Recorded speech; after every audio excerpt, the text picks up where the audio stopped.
Mary, it's me, he said, his voice a ghost from the past. It had been a decade since my ex-husband and our son's wife vanished into thin air after eloping.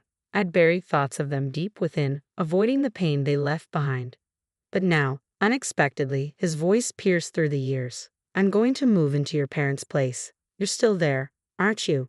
His demand was as startling as it was unwelcome. I'm sorry for the abruptness, but you need to vacate my home, he insisted, leaving no room for negotiation. His request caught me off guard.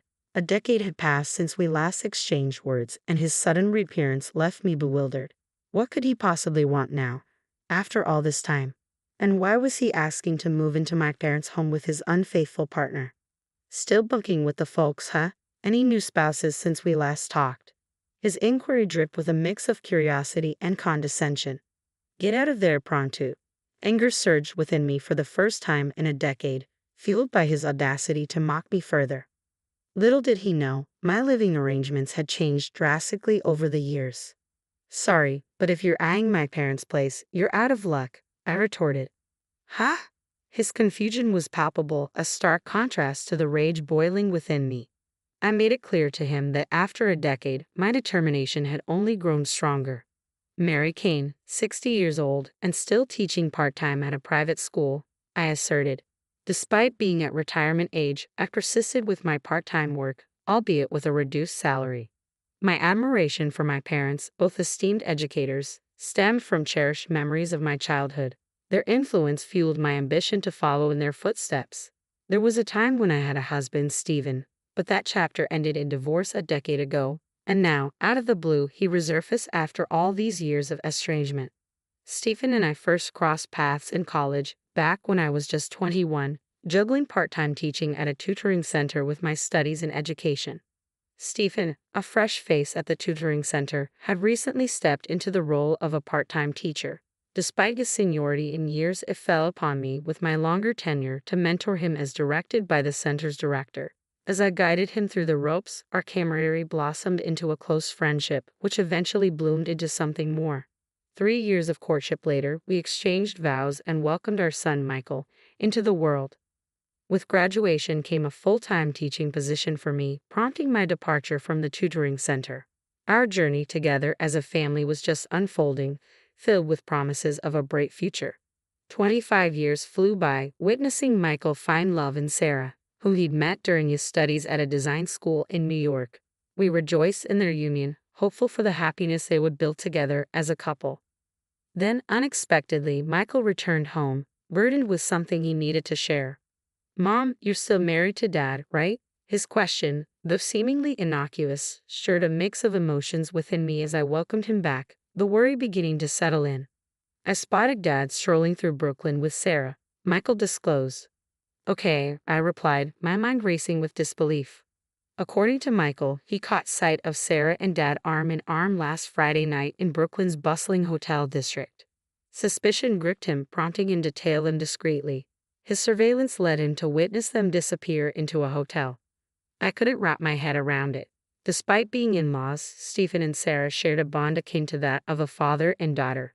The notion of them meeting privately, let alone in a hotel, seemed unfathomable. I clung to the hope that it was a misunderstanding or a nightmare, but Michael's evidence shattered that illusion. The image on Michael's phone screen depicted a crystal-clear snapshot of Dad and Sarah entering the hotel arm in arm, unmistakably captured on a Friday night. Dad's excuse of overtime at the office crumbled in the face of this damning proof. Additionally, I couldn't shake off the memory of Stephen's frequent late arrivals home over the past few months. His explanations vary from happy hour gatherings with colleagues to sudden business trips or urgent work demands on holidays. Initially, I accepted his excuses without much skepticism, but upon closer reflection, I realized these occurrences had become more frequent lately. There seemed to be a pattern emerging, one that made me increasingly uneasy. Could these excuses be a cover for spending more time with Sarah? Requesting Michael to forward the image, I assured him I would confront his father before bidding him good night. Anticipation gnawed at me as I awaited Stephen's return home that evening. When he finally arrived, the scent of alcohol clung to him, aggravating my nerves. Summoning my courage, I approached him directly. Stephen, Michael mentioned something today. Did you meet Sarah last Friday? Yeah, he stammered, his response lacking conviction. We did cross paths briefly. We chatted a bit, I think. His sudden alertness and the shift in his gaze didn't escape my notice. Sensing my apprehension, he countered with a question of his own. What exactly did he tell you? He mentioned spotting you and Sarah entering a hotel in Brooklyn. I disclosed, my voice tinged with concern. As I spoke, I held up the picture Michael had given me. Stephen's reaction was immediate.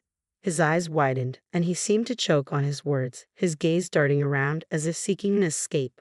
Finally, with a heavy sigh, he seemed to resign himself to the truth.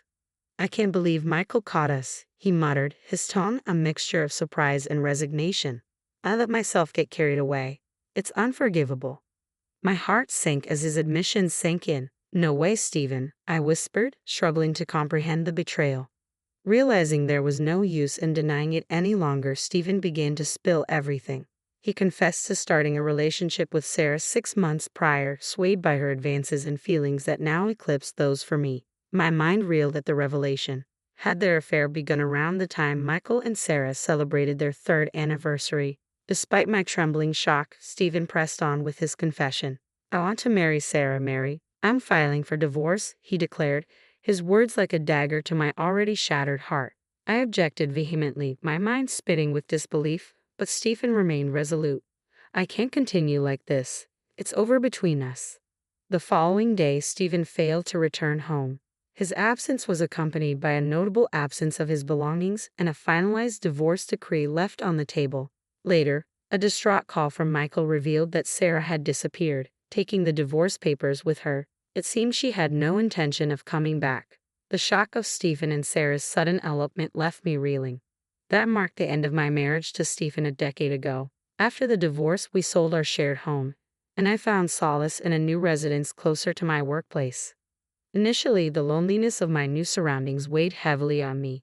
Yet, as I immersed myself in my work, I gradually discovered that time had mended my emotional wounds. Teaching proved to be a powerful balm for my emotional wounds, a fact I only realized with hindsight. The steadfast dedication to my fulfilling career played a pivotal role in my healing journey. Continuing to work part-time at the school even after retirement, I found purpose and joy in the daily interactions with both colleagues and students. With each passing day, the weight of Stephen and Sarah's betrayal diminished, replaced by the gratification of nurturing young minds. 10 years on, thoughts of Stephen faded into the background of my life. While my income saw a decline after transitioning to part-time teaching, it remained sufficient for me to stay engaged with the school and the students who held me in high regard. Their affection and admiration filled a void akin to that of a parent. Additionally, I found solace in Michael's resilience, witnessing him throw himself into his work with renewed vigor, having overcome the initial shock of his father's and wife's betrayal. Any semblance of peace I had managed to find shattered with the shrill ring of the phone. Hello, Mary, it's Stephen. His voice pierced the silence, breaking a 10-year hiatus. I never anticipated hearing his voice again, and when I did, a surge of emotions overwhelmed me. What's the purpose of this call? You didn't reach out to reminisce about the past, did you? My words tumbled out with more force than I intended, fueled by years of pent-up resentment. After all, it was Stephen who had insisted on the divorce, leaving me to pick up the pieces. Stephen, ever composed and seemingly indifferent, countered, "Come on now, what's the point of this? Why did you even bother contacting me? You're the reason we're no longer together. I've moved on, Mary. You're not my husband anymore, and I have no interest in seeing you or hearing your voice. Let's cut to the chase, Mary. You're back at your parents', right?" His casual interruption grated on my already frayed nerves, prompting me to raise my voice once more, struggling to contain the surge of emotions stirred by his insensitive and light-hearted tone. Stephen pressed on, oblivious to my turmoil. "Sarah's expecting," he announced, the news hitting me like a freight train. "But raising the child is proving more financially challenging than we anticipated. Making ends meet has become increasingly difficult." According to his account, despite the significant age gap of 30 years, he and Sarah had shared a passionate bond. However, the dynamics shifted when Sarah fell pregnant last year, upending their lives. Both Stephen and Sarah had quit their jobs ahead of the due date, only to find themselves struggling to secure new employment. Forced to scrape by with part-time work, they faced mounting financial strain. With Sarah unable to work following the birth, Their precarious financial situation loomed large. I reached out to Michael and my parents for help, but they all refused. Stephen chuckled over the phone, his words carrying the bitter edge. Stubborn lot, aren't they? His laughter echoed in my mind, conjuring images of Stephen's stern father, determined mother, and sullen younger brother, faces I hadn't seen since their wedding 13 years ago. His family, a portrait of strictness, resolve, and seriousness, had cut ties with me after the divorce. Yet, despite our estrangement, I never imagined Stephen as the type to tolerate infidelity or betrayal within his own family. So, what? You expect me to stay in our old house? I said yes, but first prioritize your relationship with your wife. Your eldest daughter and first grandchild should take precedence over a mere teacher. Leave now. His abusive tone ignited a fierce anger within me. Had my memories of Stephen over the past decade been too idealized? I hadn't anticipated this callousness from him. Then a realization dawned on me. In a subdued voice, I uttered, "I'm sorry, but if you're referring to my parents' house, it's no longer ours." "What do you mean?" Stephen's confusion mirrored my own until I clarified. "Both my parents passed away, Dad 3 years ago, Mom just last year. Their house became too much for me to manage alone, so I sold it. I don't have a house to offer you, Stephen." "Ha. I won't disclose my current address, and even if I did, you're not welcome here. Don't ever show up." Stephen's voice boomed with authority. "What about my inheritance? When your parents pass, should the family home and money come to me?" I frowned, angered by Stephen's cold calculations regarding my parents' demise. It was evident he had his eyes set on not only my funds but also my parents' estate. Despite his mention of familial ties, it was too late for any semblance of trust. I had already received my rightful share from my parents' estate, including their house. My parents had made it clear they wouldn't leave a single cent to a man who shamelessly eloped with their daughter-in-law a decade ago. On the day of our divorce, they were incensed upon learning of Stephen and Sarah's betrayal from Michael and me. Their fury was justified. They had treated Stephen like their own son, only to be repaid with the gravest betrayal. Before their passing, my parents took proactive steps to secure their estate, drafting a will to ensure everything, including our family home, would pass on to me in the event of Sarah's return. 7 years after my father's demise, my mother followed, leaving me the sole inheritor of our family's estate. While reluctant to part with the cherished memories embedded in our home, I honored my parents' wishes and decided to sell it. They hoped it would shelter someone more deserving than Stephen and Sarah. Stephen's reaction was explosive upon learning of this decision. "Don't play dumb. You can't. This is absurd. They wouldn't approve." The inheritance was legally passed down to me, I countered firmly, and their forgiveness isn't something I seek, especially not from Stephen and Sarah, who've done nothing but cause turmoil. Stephen, who had idled away his days, had no business meddling in my affairs. As I gazed at my disconnected phone, I realized Stephen's true colors: someone who would abandon others for his own gain, then lash out when denied. It was a revelation that my ex-husband, with whom I'd shared years of my life, could be so immature. As contempt simmered in my heart, another call came through, this time from Sarah. "You didn't bother to inform me about my own in-laws passing," she accused, her voice dripping with accusation. But her words failed to move me. If Sarah had truly been shocked by my parents' deaths, she would have expressed condolences or a desire to pay her respects. Instead, she immediately steered the conversation towards inheritance, legacy, and money, revealing her true priorities. Neither Sarah nor Stephen deserved a place before my parents' altar. With that thought in mind, I cut Sarah off before she could finish speaking. Later, I received a call from Michael. "Mom, did Dad and Sarah show up at your place?" he inquired. "No, they didn't, but they called, asking about the house and their inheritance," I replied. Michael's voice carried a hint of resignation. "I see. I thought they might reach out, especially after they visited me the other day." "Michael, are you okay? Did they cause any trouble?" I asked, concerned. "I'm fine, Mom, really. They just made a scene at my door. When I threatened to call the police, they took off. But I have an idea."